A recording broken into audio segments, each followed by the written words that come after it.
And can I also say on behalf of myself, every person in this room, thank you. You're doing God's work.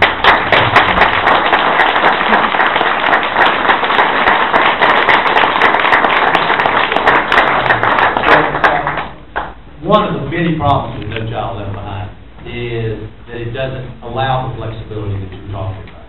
And instead it uses these cheap standardized tests, and every child is treated the same. What I would do is radically change No Child Left Behind.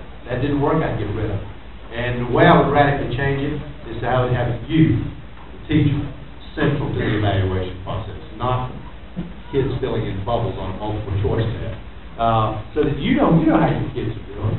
You know which ones have made individual progress from the beginning of the year to the end of the year. You should be making that evaluation. Looking at a whole range of criteria, not just how they perform on a standardized test. So that's the change. That's the most significant change I've made. I want to make you.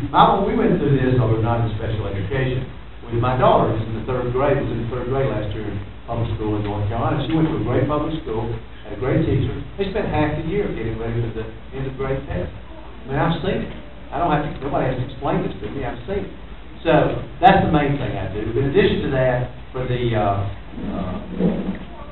schools that are struggling, instead of punishing them, getting them more resources so that we can help, and expertise to help turn the school around. And you didn't ask me this, but I want to mention it while we're talking about it. The other thing is the federal government needs to meet its legal responsibility to fund special education. Instead of continuing to look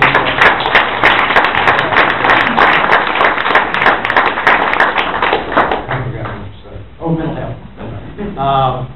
One of the reasons that we desperately need universal health care in this country is so that we can mandate mental health parity, cover everybody.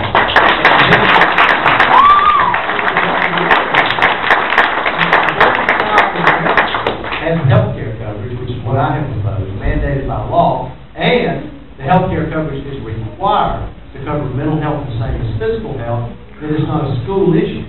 And so the bottom line is, I think that we need to take care of both those problems. They're both things that can be taken care of. The other thing I just also want to just mention, because I think it's important, it almost never gets talked about. You hear a lot of whining and complaining from people about teachers. They'll say, oh, why is the teacher doing this? Why didn't the teacher do this? I think the President of the United States needs to say to parents, you can't just drop your kids off at school, pick them up in the afternoon, and assume the teacher's going to take care of everything.